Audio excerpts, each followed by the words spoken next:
Welcome to Transform Now, the podcast brought to you by robotic process automation pioneer Blue Prism. Digital transformation has the potential to reshape the way companies service their customers, engage their employees, and manage their operations. Whether you're looking to develop strategies, tactics, and best practices to positively impact the future of work, or you're curious to learn how other companies have successfully navigated their digital transformation programs, then this podcast is for you. We're here to help you transform now. Hello, everyone. I'm Brad Hairston with Blue Prism. Welcome to the Transform Now podcast. Today, I'm excited to have two guests from Bain and Company, Sachin and Shah, a senior partner, and Anup Juneja, an expert associate partner. Both Sachin and Anup are based in the UK. And today, I will be talking with them about the latest trends in BPO and shared services and the increasing role that automation is playing in those areas. Sachin and Anup, welcome to the podcast. Let's begin with some introductions. Sachin, why don't you get us started? Thank you, Brad. Hi, I'm Sachin Shah. I'm a partner in two practices within Bain, London, the performance improvement practice and the enterprise technology practice. Within that, I do a lot of business operating model work, usually in the form of a major disruptive event, whether it's a merger, acquisition, divestment, or indeed even just a new business strategy that leads to some sort of business operating model change or functional transformation. In the past, our focus was very much on process improvement, process redesign, process reengineering. But more recently, we've added automation, the list of tools that we use to make changes. And companies are really rethinking their sourcing strategies.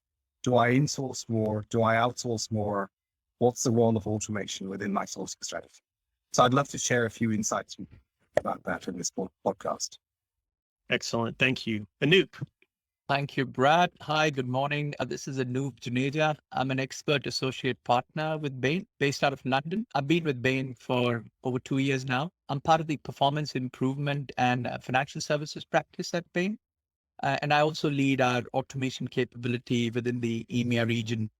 I work with our clients on a few areas, including process and target operating model design, cost transformation, shared services and outsourcing advisory, digitization, automation and AI, and G&A function transformation. Thank you for the invite today, Brad. Happy to share our viewpoints on the topic of automation, shared services, and outsourcing. Gentlemen, I'm really glad to have both of you on today. We are certainly in an era of great change for business process outsourcing, or BPO, and shared services, largely driven by emerging technologies such as automation and AI. So I'm really eager to hear your perspectives. Both of you are definitely experts in this space. So let's get started. Sachin, could you describe the major trends in business process outsourcing and shared services? Yeah, so let me tell you about what's going on in this space. The first thing is that the traditional work that outsourcers did on transactional, administrative, and commodity services, a lot of these are being automated. The big mantra in this space is that employees and customers should do more self-service. So there are a lot of initiatives to enable more self-service. And then with the combination of automation, workflow, and other technologies that are used to take work out of manual processes, that there's a lot more straight-through processing. So with the combination of self-service and straight-through processing, there is less and less work for people to do. The second big trend is that companies are moving more complex value-added services into their in-house centers of excellence and capability centers with a real focus on end-to-end processing. Companies are less keen to outsource higher value-added knowledge-based services to BPO providers. And as a result, the BPO providers' overall share of services is shrinking. And so they need to do something new. What they're now doing is selling more automated bot-based services and technology asset-based services embedded with traditional people process outsourcing services. They're moving away from people-based, time-based charging models to more fee per transaction and fee for an outcome achieved type model.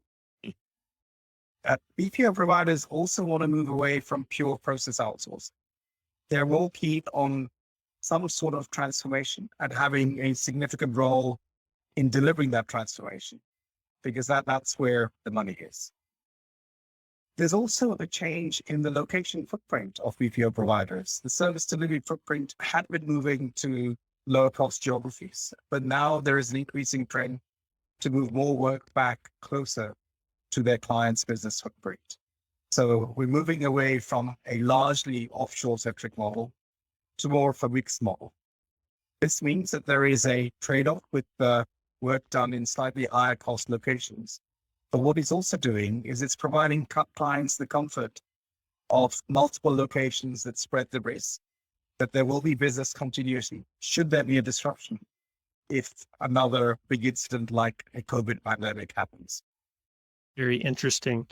And Anup, let me ask you, how does Bain support your clients in their automation and their BPO and shared services journey?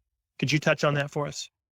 Absolutely. Let me first talk about BPO and shared services. We have a holistic set of offerings in that space, and we help our clients on their business services model design, problem resolution, and performance improvement of their existing business services operations.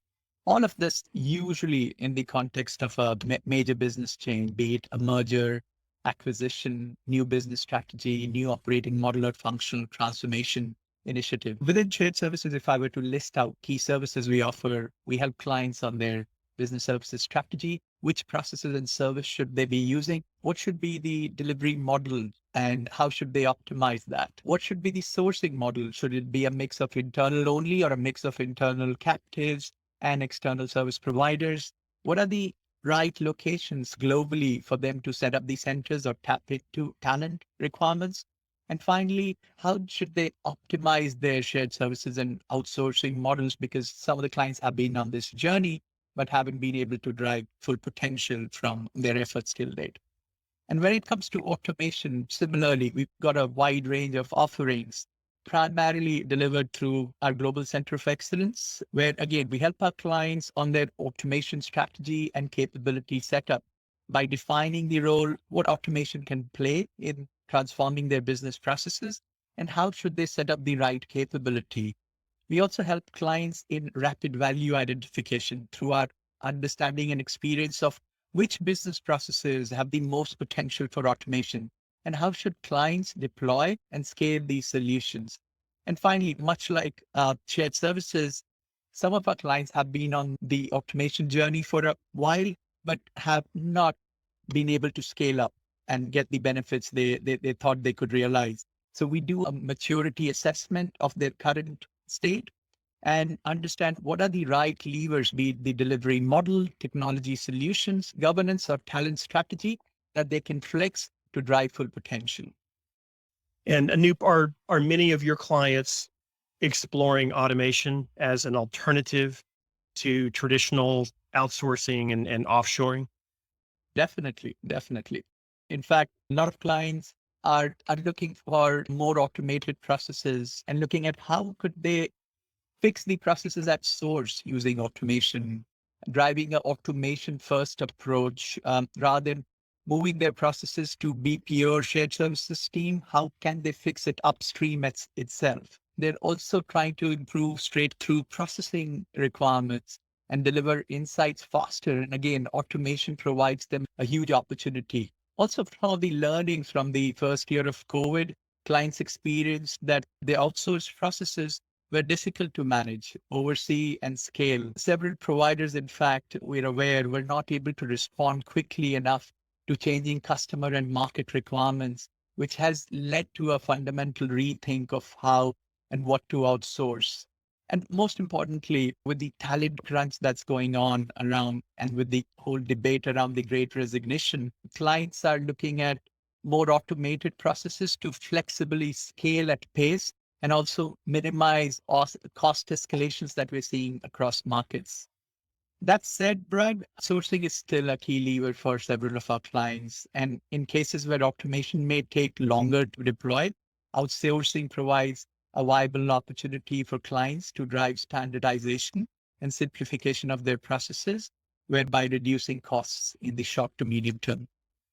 Sachin, let me go back to you. With everything going on in the world today, whether it's the pandemic or it's supply chain challenges, companies certainly need more agility in their centralized services. Based on this, are your clients seeking Bain's help to do a more significant level of business transformation in this area? Yes, we're getting asked for help from our clients on multiple topics. Let me tell you about a few of them. Resiliency and redesign of supply chains. Our clients span across multiple industries. Most of them are rethinking their supply chains and commercial pricing propositions. They realize that unit costs have gone up significantly and that they cannot absorb them within their pricing. Supply chains do not work today as they used to in the past, and therefore something different is needed. So business continuity planning and resiliency of supply chains is a big issue for our clients, and they're asking for our help in redesign. Another area where we're being asked for help in is the location footprint. How do we diversify our location footprint and reduce our exposure to a single geography, like, for example, India, where we're facing extreme talent crunches and high attrition rates? Or say somewhere like China, where all our supplies are stuck. The country is, many things cannot get out. There's a big impact due to COVID. And what we used to rely on in the past, we simply cannot predict what can be moved when. We've been asked about virtual delivery models. How do we build scale virtual delivery capabilities across multiple locations? One of our clients in India has just set up a virtual delivery center with no physical premises.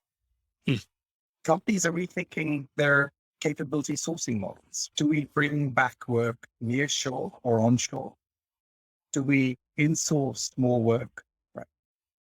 Well, what's the best sourcing strategy that fits the new realities that our businesses face? One of the areas where we're getting a lot of asks is in how to change operating models, how to operate in a new way, in a more agile way. Companies are hearing about a new way of working with an emphasis on product models rather than projects, where everything from top to bottom is worked through with smaller teams that work in a more agile way, that work more iteratively, where they test and learn, and where the emphasis is on being nimble and responsibly lean, but achieving results quickly. And then finally, a lot of companies want to increase their investments in cloud, in automation, in digitization, and collaboration technologies to create a more scalable and resilient delivery model, which is technology enabled. So we're being asked for help on a number of these topics. Anup, does increased automation potential also mean a trend toward reshoring?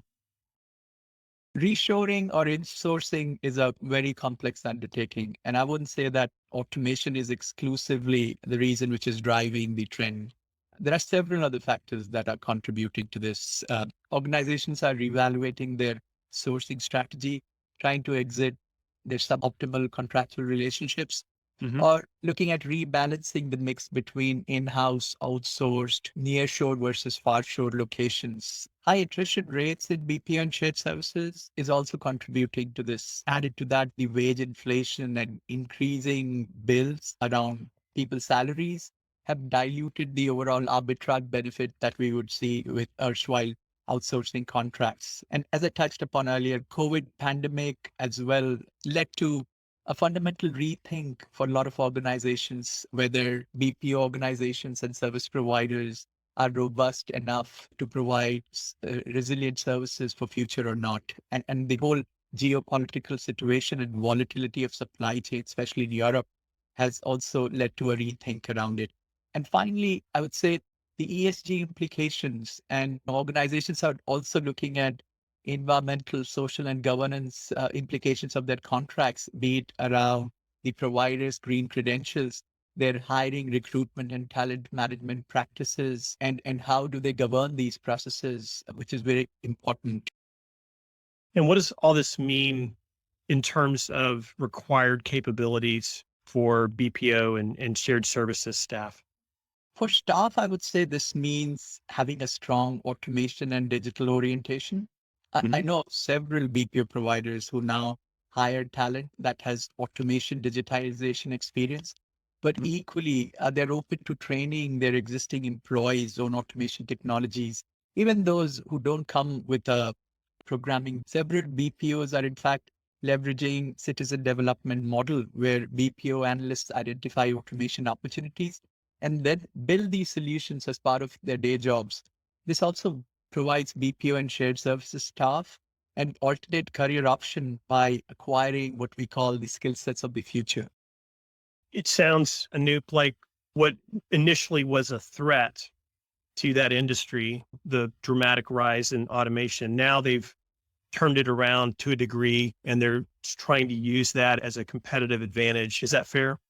Absolutely. BPOs initially thought that automation is going to threat their delivery model. As I said, it was largely around FTE based models, but realizing that clients want agility in terms of how they want to scale up their businesses, digital is becoming a mainstay of all they want to deploy. They want to be able to react faster to customer and regulatory and market requirements, and having a collaborative approach with the clients and being their true knowledge partner, moving away from just business process outsourcer to what we call a business transformation outsourcer is the way to just not gain wallet share, but help clients on a more strategic long-term agenda is where BPO providers have realized that they need to pivot and transform their business models. That's really interesting. I haven't heard that term, business transformation outsourcer. That's an interesting way to reposition what they're doing, but it certainly makes sense that they would go in that direction. Sachin, what barriers to automation do you see in the BPO and shared services space? Interesting question. So I think the first thing I would say is that automation will cannibalize a BPO provider's services revenues, right? More successful automation means less people-based services for which a BPO service provider charges for, and therefore a reduction in revenue. Business cases don't always stack up. Automation software pricing and deployment is still expensive, and often business cases do not support the investments required. Clients are looking for more skin in the game from BPO providers. The way that BPO providers are responding is to become much better at automation. They need successful automation to deliver the productivity benefits that clients are asking for in their contracts.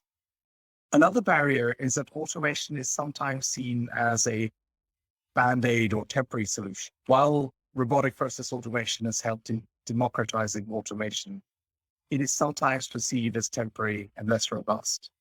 The longer term answer is often considered to be better digitization or technology architecture modernization. This is seen as a better way of addressing self-service and straight-through processing. And automation is just seen as a temporary stopgap. However, the problem is that digitization and technology architecture modernization often take a long time. And therefore, we believe that automation is here to stay. There will always be a need. And in the long term, that need will change over time. And then finally, another barrier is the scarcity of talent and the availability of skill sets for automation within a business process outsourcing and shared services context. Everyone wants the same people that understand processes, that understand the role of automation in automating these processes, and can very quickly and practically make things happen that improve business performance. These people are rare. And so developing, nurturing them, retaining them is going to be critically important. Sachin, you talked about the transformation that many of these BPO organizations are going through. What would you say are just some of the critical success factors around their automation program? What does it take for them to successfully make that pivot? I think customers are looking for a number of different attributes from their BPO or transformation services provider. They're looking for flexibility, they're looking for some unique skills, and they're looking for innovation. In particular, they're looking for BPO providers that have deep capabilities in different automation technologies, that understand how to piece something together to deliver actual automation. They're looking for providers that have relationships with core technology platform providers like ERP, CRM, EPM vendors, but also automation technology providers, and how to get these working together in parallel. They're looking for providers that have automation architects and process experts, people who understand process excellence and how best to apply automation, which technologies to use in what way. They're looking for providers that have a codified approach around deploying automation, to take manual work out of processes, to have industry and bespoke domain and process knowledge, to have a toolkit that can be leveraged to expedite the deployment and ongoing enhancement of existing processes. And finally, they're looking for providers that have a compelling and pricing model, right? Providers that will bundle services that are combined with automation, performance improvement, with the technology assets that are required to deliver the services. So they're looking for something new, something that BPO providers in the past had not been asked to provide. Anup, what are some typical automation hotspots within BPO organizations and shared services that you encounter quite often in your work? Could you highlight a few of those? Sure. I think we see front to back, plenty of opportunities exist around deploying automation. Clearly, G&A function, especially finance, HR, IT, customer service, are some of the top areas where we see a lot of deployment examples. But equally, when you come to business operations, so I work extensively in financial services and banking and retail, corporate, commercial banking, or insurance end-to-end process from, customer broker channels up to customer service and claims. Each part of the end-to-end process, we're seeing massive deployment of automation technologies across the board. And it's only on the rise. You, at the beginning of this podcast, talked about intelligent automation. What we're seeing is a trend is combining process and data automation technologies to drive further layer of intelligence and insights from the processes to take them to higher levels of straight through processing, reduce as much of human touch as possible, and create more seamless integrated processes. And that's where automation is being extensively used across various business functions. Anup, earlier Sachin mentioned the potential for more outcome-based contracts for offshore centers. Is that becoming the norm when you're looking at helping a client evaluate different BPO providers? Is that really kind of now the way business is done with those organizations? Absolutely. And we're seeing a lot of that in the contractual space. When we talk of BPO services providers, they're moving to cost per transaction or specific outcome-based pricing. And let me explain through a couple of examples. Take customer service as an example. Vendors now sign up for first call resolution rate or improvement in net promoter scores using automation. How do we drive self-service channels and integrate our IVR systems better to reduce average call handling times for our clients? Take finance as an example, where I said a lot of automation is being deployed. Vendors are now signing up contracts in the accounts receivable space, where how do they reduce the DSO rates or improve working capital for clients within record to report? How do you close the books faster? So clearly, a combination of automation technologies are being used by vendors to offer more outcome-based and contracts, and clearly automation gives them that advantage to be able to drive that. So Sachin, I'm going to give you the final word here in our discussion today. Could you speak to what's around the corner for BPO and shared services? Any predictions on where you think things are headed? Would love to hear your thoughts on that. So I think a number of changes are coming up. The mix of work for BPO providers will change. They will have to move away from low complexity transactional or administrative processes to higher value added knowledge based services that leverage automation, because everything at the low end will be more and more automated. We see BPO providers as moving into consulting services, right? A move into having a business transformation outsourcing capability. We see BPO service providers as having to provide a much broader service, a managed business process as a service, where they manage not only the process outsourcing, but also the technology platform that is embedded as part of the process outsourcing service offering. We see BPO deals fragmented, right, by clients into smaller deals that leverage two or more best of breed BPO service providers that have an outcome focused delivery pricing proposition. Companies are moving away from best in cost to best in class services. BPO services contracts are getting shorter in tenure, with a larger number of 3-year deals being executed.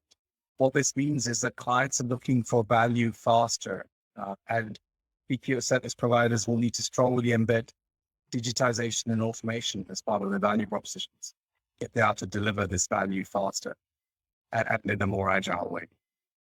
And finally, they'll have to look at talent beyond the current paradigm. They'll have to build a new talent proposition where they can attract, motivate, and retain existing talent. But really, they're able to draw in a different type of person, a higher skilled, technological literate business person that can add more value, that can provide more knowledge-based services that they want to venture into. And everybody is looking for the same type of person. And from a delivery perspective, they'll need to localize their service footprint to access the worldwide talent pools more broader than the traditional areas where they've drawn on their talent and have their delivery centers. They'll have to address client issues around providing more proximity-based services and spreading the risks so that any one area is not impacted if another pandemic or something disruptive happens in the way that we had in the last 2 years. Interesting stuff. Thank you, Sachin. Gentlemen, many thanks to both of you for joining the podcast today and sharing your thoughts and insights. It's really interesting to hear how much change is happening in the outsourcing arena. Outsourcing is not going away. That's clear from what you both have talked about today, but it's definitely going through a pretty dramatic transformation. So thank you for sharing your thoughts on that. This is a conversation that I know will benefit our listeners in the world of intelligent automation. So thanks again and be well. Thank you for the opportunity, Brad. Thanks for tuning in to Transform Now. For more insightful discussions on digital transformation and more, check out our podcast channel where you'll find all of our previous episodes. To make sure you never miss an episode, subscribe to the show on your favorite podcast player. And if you like what you heard, please leave us a review. For more information about digital transformation and the future of work, check out blueprism.com to learn how Blue Prism's digital workforce is enabling enterprise transformation now.